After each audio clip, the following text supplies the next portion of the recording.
They asked to euthanize her, a German Shepherd puppy barely hanging on to life. But in a moment of sheer will, she defied every expectation, proving that hope is stronger than fear. What this little puppy did next would leave everyone in tears, showing that even the most broken souls have the power to heal. This is her story of courage, love, and second chances. If you're an animal lover, hit subscribe for more stories like this. It's completely free, and it inspires us to keep telling the ones that truly matter. It was an ordinary Tuesday morning when the phone rang. I had just arrived at the clinic, coffee in hand, and barely had the chance to set my bag down before I heard the familiar sound of the front desk receptionist picking up the line. "Dr. Jacobson's clinic, how can I help you?" she said, her voice calm but strained, as if already preparing for something heavy. There was a long pause, and I could hear the silence on the other end of the line, a silence that spoke louder than words. I could tell something was off. "Dr. Jacobson?" The receptionist's voice broke through my thoughts. "We've got a situation. A German Shepherd puppy. They're asking for euthanasia." I don't know what to do. The words hit me like a punch in the gut. I didn't need to ask for details. I knew what it meant. It wasn't unusual for animals to come in under such requests. Sometimes, it was the kindest thing to do when an injury was beyond repair or the animal was suffering too much. But something in her tone made me hesitate. I grabbed my clipboard and made my way to the intake room. The air felt heavy, thick with the quiet anticipation of something that none of us wanted to face.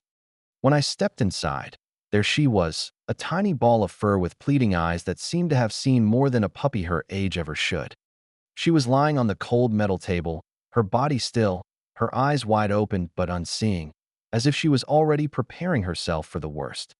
A white towel, stained with something I didn't want to identify, was draped over her trembling frame. The assistant, Rachel, looked up at me, her face tight with concern. "They dropped her off this morning," she said quietly, her voice barely above a whisper. "They requested euthanasia. The leg's bad. I don't think there's much hope." I knelt down beside the table, my heart already heavy. I could see the swelling on her right hind leg, badly bruised, definitely broken. But even in this state, she still managed to look at me with those deep brown eyes, full of fear, but somehow, a quiet kind of trust. I gently placed my hand on her head, brushing a strand of hair behind her ear. "Hey, little one. What's your name?" I whispered, though I knew she couldn't answer me. The assistant gave me a sad smile. "She doesn't have a name yet. Just Puppy. We don't even know how old she is. They didn't tell us much. Just dropped her off and asked for the shot. No paperwork. Just the towel." I looked at the tiny creature on the table, the puppy who had been given up on before she had even had the chance to live. The thought hit me like a wave of cold. She deserved more than that. No creature, not even one so small, deserved to be thrown away like a broken object. I felt a lump form in my throat, and for a moment, I wasn't sure if I could go through with it. I wasn't sure if I could bear the weight of the decision. But then, as if sensing my hesitation, the puppy moved. She lifted her head slightly, just enough to nuzzle against my wrist. A tiny whimper escaped her, and my heart shattered. It wasn't a cry of pain, but a cry of confusion. She was asking me, without words, if I was going to help her, or if I would give up on her too. Something inside me broke. "No," I whispered, barely able to speak the word through the tightness in my chest. "No, I'm not going to give up on you." I stood up and took a deep breath, trying to clear the fog in my mind. "Rachel," I said, my voice steady now. "We're not euthanizing her. Not today. Let's get her stabilized, and we'll figure out the rest." Rachel looked at me, confused. "Jake, you saw the leg. It's pretty bad." "I don't care," I said firmly. "There's more to this little one than just that leg. She's got a fight in her. I can feel it." Rachel didn't argue. She just nodded and began prepping the room. I scooped the puppy into my arms, careful not to disturb her leg too much, and felt the warmth of her tiny body pressed against mine. She didn't struggle. She didn't even twitch. It was as if, for just a moment, she trusted me to do what no one else had been willing to do. "Let's get you some help, little one," I whispered as I carried her back into the exam room. She nuzzled against me, and for the first time since I lost my own dog a year ago, I felt something I hadn't allowed myself to feel in a long time. Hope. The fluorescent lights flickered overhead as I carefully placed the puppy on the exam table. I adjusted the angle so she could rest comfortably while I began my examination.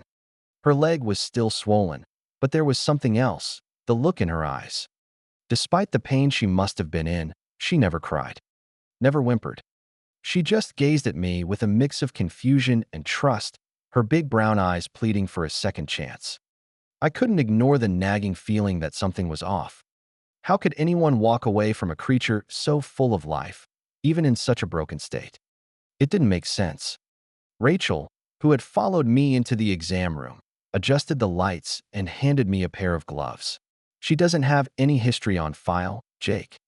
The owners, they just didn't want to deal with it. I nodded silently as I checked the swelling again. There was no open wound, no exposed bone, but the leg was stiff, painful. Still, it wasn't as bad as it could have been. No fractures through the skin, no massive trauma. I gently probed the joint, watching her reaction closely. She flinched slightly but didn't cry out. I could feel the tension in the room, like everyone was waiting for the moment when I would declare that it was time to let her go. But that wasn't going to happen. "We need an X-ray," I said, my voice firm but soft. "It's possible she's just in shock, and we need to rule out any internal injuries before making a decision." Rachel didn't argue. She just gave me a quiet nod and began to prepare the necessary forms. The puppy's eyes followed my every movement, her small head turning slightly with each step I took. As I leaned over to grab the foreline, I felt her tiny paw press against my wrist again. She wasn't asking for attention this time. She was simply holding on, as though she knew that I, too, was holding on to something. The last vestiges of hope, maybe. I connected the fore to her tiny leg, carefully checking the flow. Her fur was matted, sticky with sweat and grime. She'd clearly been through hell, but the determination in her gaze reminded me that she still had a lot of fight left in her. "Hang in there, little one," I whispered, more to myself than to her. "We're going to get through this together." I could hear the hum of the equipment around me, the beeping of machines, the soft shuffle of shoes across the linoleum floor. But all of that faded into the background when I looked down and saw the puppy's eyes fixed on mine. There was a story there. A story of abandonment, of pain, of fear, but also a story of resilience. Rachel's voice broke the silence. "Jake, they're ready for the X-ray. Let's get this over with." I nodded. My hands were shaking slightly, but I fought to keep my composure. I wasn't just doing this for her. I was doing this for me, too. I wasn't ready to let go. Not yet. I couldn't. As I lifted the puppy gently into my arms again, she let out a soft sigh. I held her close, feeling her little body pressed against mine as we made our way down the hallway toward the X-ray room. I could hear Rachel's footsteps behind us, but they seemed far away, distant. When we reached the imaging room, I carefully placed the puppy on the cold metal table, and the technician began preparing the equipment. The puppy, Luna, as I had begun calling her in my mind, didn't move.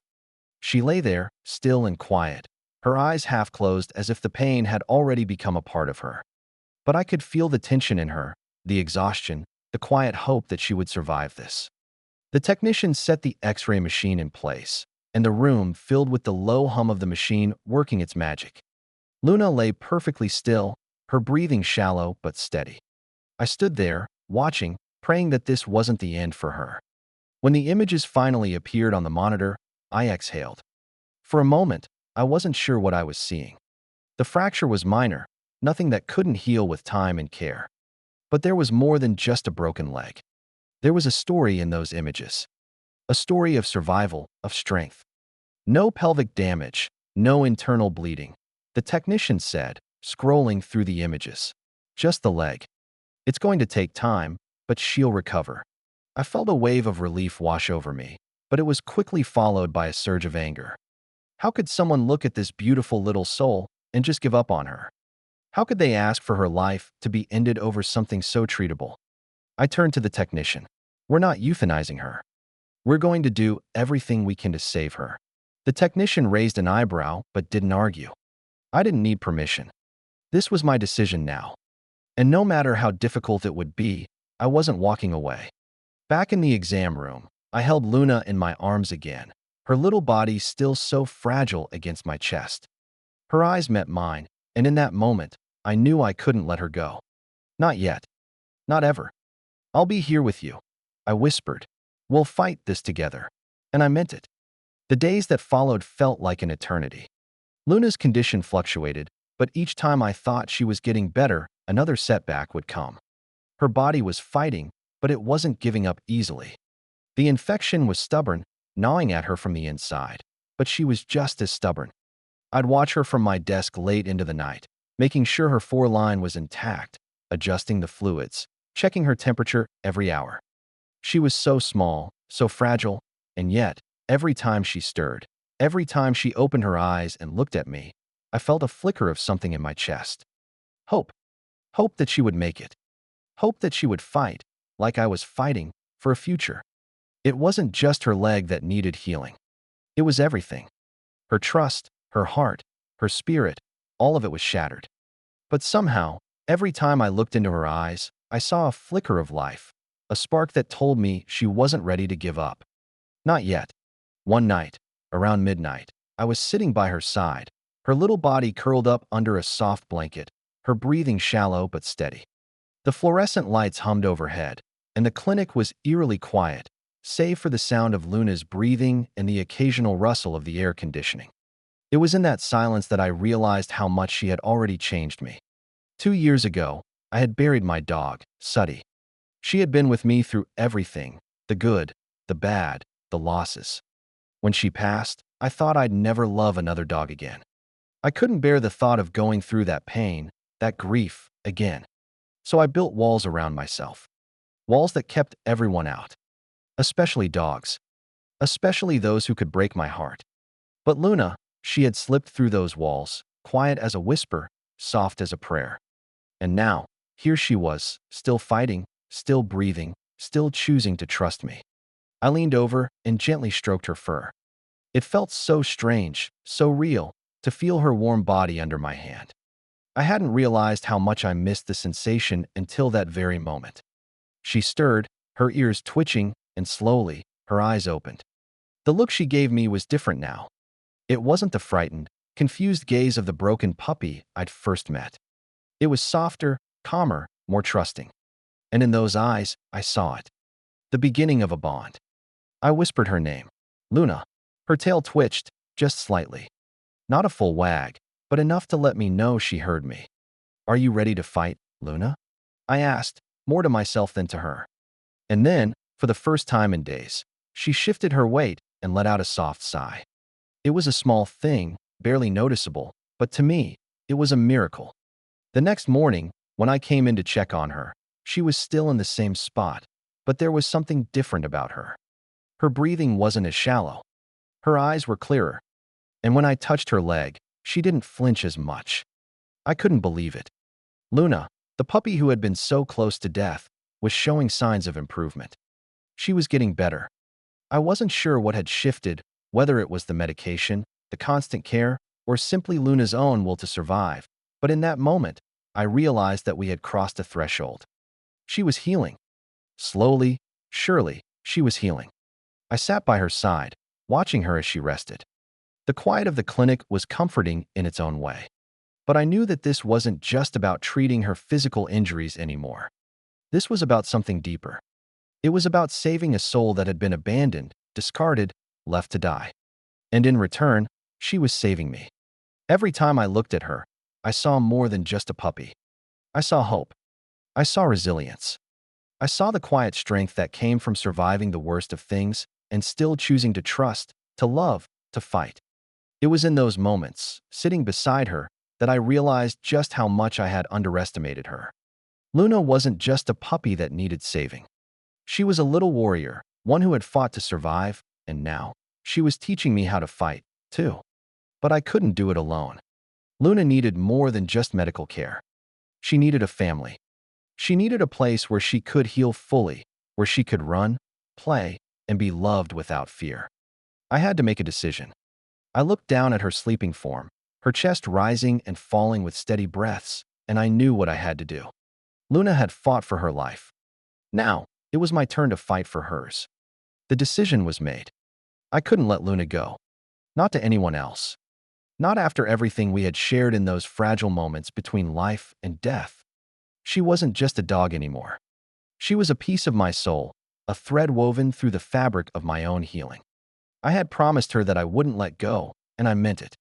I started making arrangements, calling the shelter team, telling them I wouldn't be signing the adoption papers, that Luna was staying with me. The relief in their voices was palpable. They had watched her deteriorate, just like I had, and they knew that she needed more than just a home. She needed someone who had seen the very worst of her and still wanted to stay. But as much as I wanted to keep her, there was one final hurdle: her recovery. Luna was healing physically, but emotionally, she was still fragile. She didn't trust people, not yet. Every time someone tried to approach her, she would pull back, her body tense with the weight of past traumas that I couldn't fully understand. But every time I sat beside her, every time I gently stroked her fur, I could feel the layers of fear and hesitation slowly peel away. I knew that it wouldn't be easy. Trust, once broken, doesn't return overnight. It takes time, patience, and consistency. And I was willing to give it all to her. I spent hours sitting on the floor beside her, not trying to fix anything, but just being there. I let her come to me at her own pace, offering her food, treats, and quiet companionship. The more I gave her space, the more she began to trust me. One afternoon, as I sat beside her, Luna slowly inched closer. She hesitated for a moment, her eyes flicking up to mine as if searching for any sign of danger. But then, with a small sigh, she nestled her head against my leg, curling up into the warmth of my presence. That was the moment I knew. I was no longer just the man who saved her life.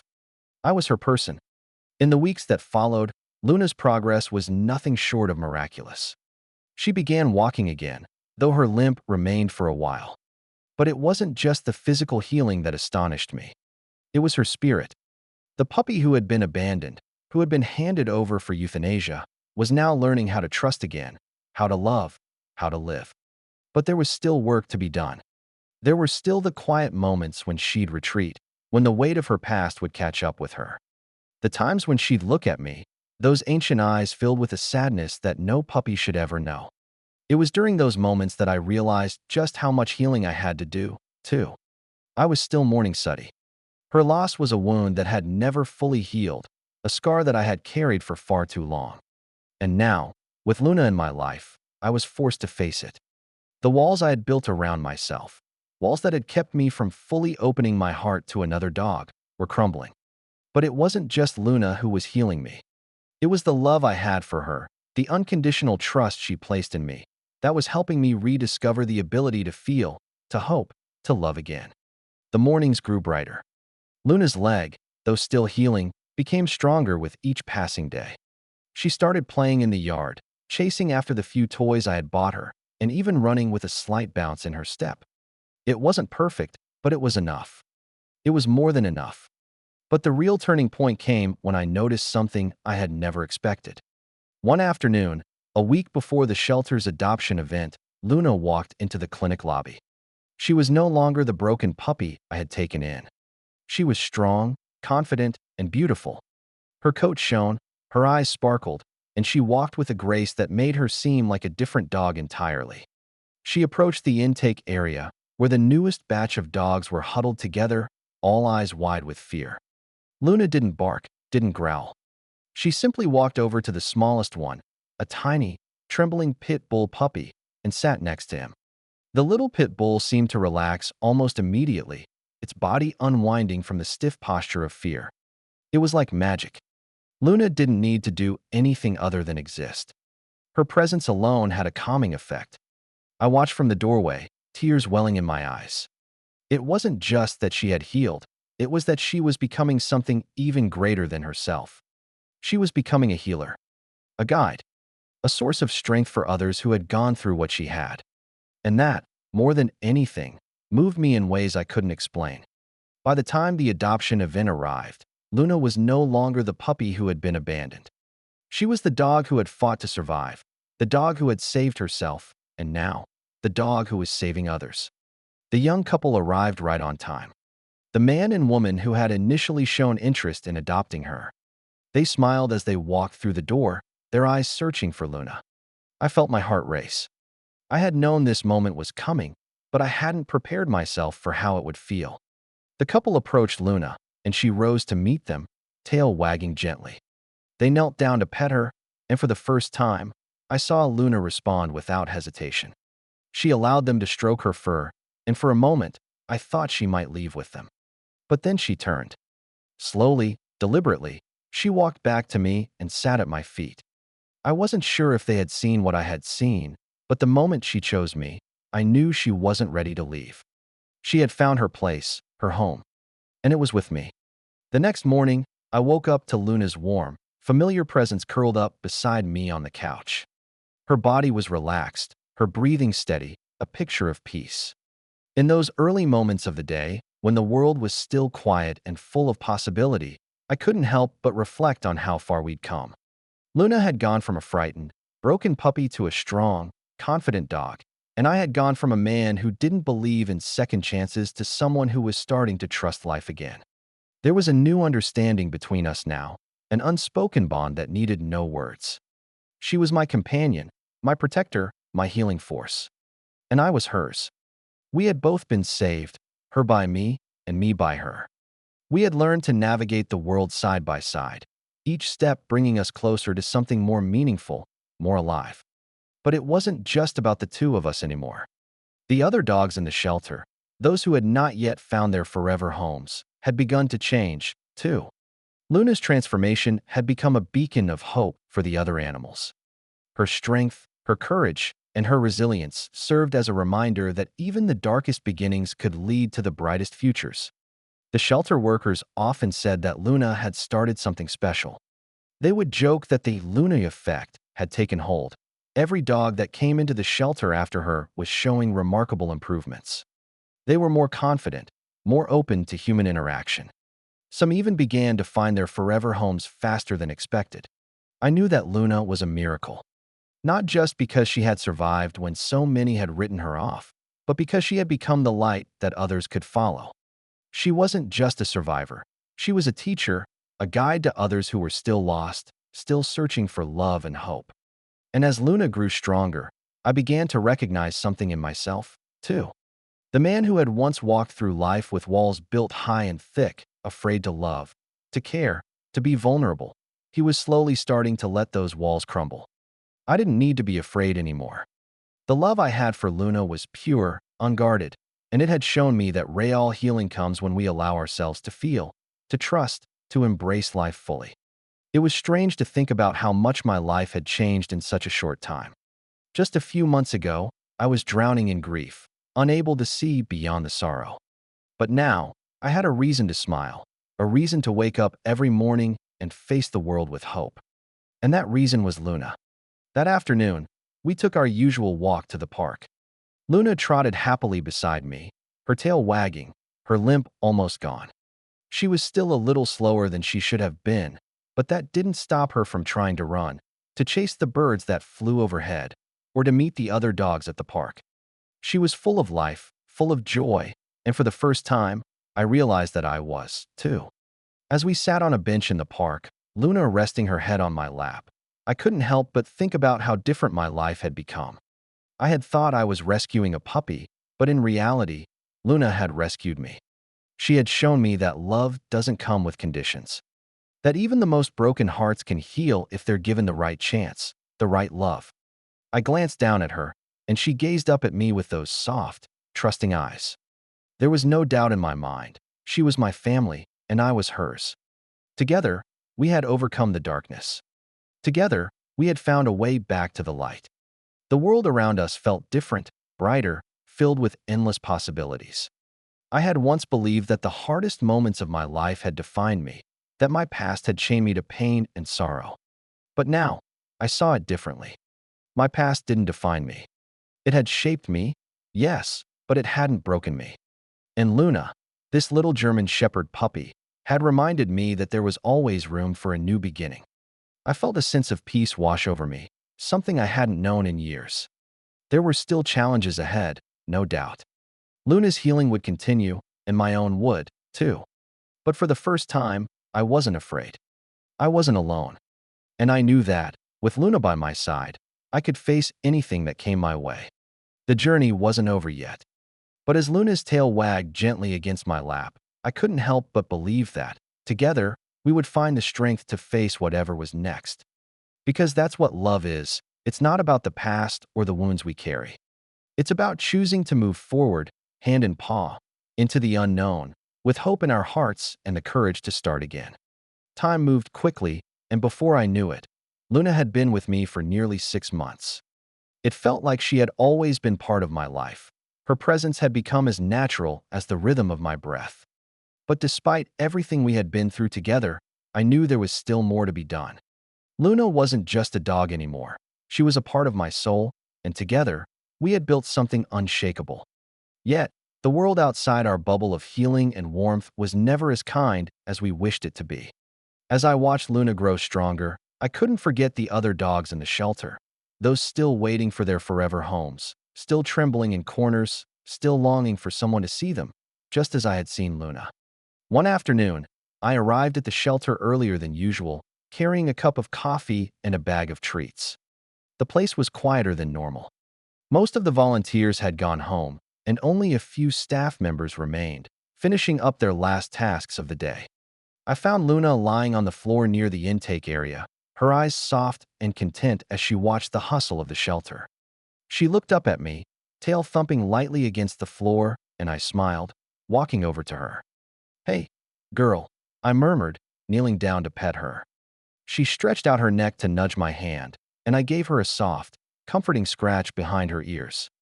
There was no question in my mind now. Luna had become the heart of the shelter. She had a special way with the other animals, especially the new arrivals. When they came in scared and shaking, Luna would quietly sit by their side, never demanding attention, just offering her presence, silent but healing. The shift in the shelter was undeniable. The dog seemed calmer when she was near. And I saw it in the staff, too. They had all started to look at Luna not just as the puppy who had defied the odds, but as something more. Something almost magical. She was their quiet healer. But not everyone was ready for Luna's healing touch. Some of the staff were skeptical. They couldn't understand why Luna had so much power over the other animals. But I knew. She wasn't just a dog. She was a symbol of second chances, of love and patience, and the kind of tenderness that people sometimes forgot how to show. And then, one evening, a man came into the shelter. He was older, mid-50s, with a hard face and tired eyes. The kind of person you'd expect to see walking in after a long day of work, looking for an easy solution to a problem. He wasn't looking for a dog to rescue. He was looking for a dog to fill a space, to occupy a corner of his home. His name was Thomas, and he had come to look at a dog for his family. I watched from the front desk as Thomas met with the staff member who was showing him around. He looked at the dogs briefly, as if evaluating them for something. His eyes lingered on a few, and then quickly moved away. But when he passed by Luna, her eyes met his, and for a moment, I saw something I hadn't seen before. Luna's usual calm demeanor shifted. She rose from where she lay and walked slowly toward him, her body low to the ground, ears perked up, tail still. She stopped in front of him, her head tilted slightly, and there was a quiet tension in the air. Thomas knelt down without a word. Luna gently walked around him, sniffing his hand cautiously before settling beside him, resting her head on his knee. I watched the interaction, feeling something stir in my chest. There was a shift between them, unspoken, but palpable. Thomas seemed to soften in the moment, his previously hardened expression melting into something warmer, something more human. Luna was the one who had reached him, just as she had reached me all those months ago. The staff member, who had been silently observing, walked over to me, her voice a low murmur. "What do you think? Do you think she's ready for this?" I glanced at Luna and Thomas. He wasn't just sitting with her, he was letting her in. There was something about the way he moved his hand over her fur, the way he spoke to her in low, almost gentle tones that made me believe Luna had chosen him. It wasn't something I could explain, but I knew it in my gut. This man needed her just as much as she needed him. I cleared my throat. Let me talk to him. I approached them, unsure of what I was going to say. As I came closer, Thomas looked up, his face unexpectedly open. He gave me a small smile, though it was edged with sadness. I didn't expect her to respond like that, he said quietly. She's different, isn't she? I nodded, feeling a lump rise in my throat. Luna has a way of making you see things differently. She's not just a dog. She's a healer. He looked down at her, his hand resting on her back. I don't know if I'm ready for that. I've been through a lot lately. I took a step closer. I think that's exactly why you need her. My voice softened. You're not here just for a dog. You're here for a second chance. For both of you. Thomas was silent for a long moment, his hand still resting on Luna's fur. Finally, he nodded. I think we can both learn from her. I can give her a home. But she'll need to teach me how to heal. Luna raised her head, looking directly at him with those soulful eyes.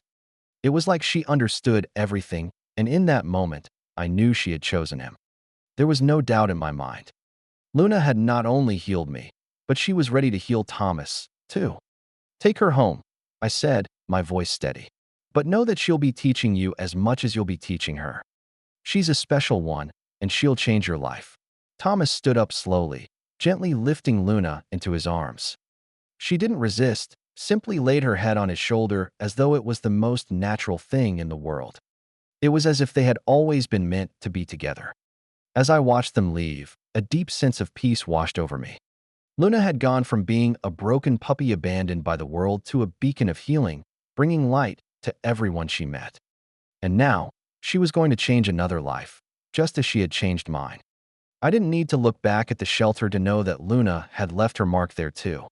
She had taught us all that healing isn't just about fixing broken things.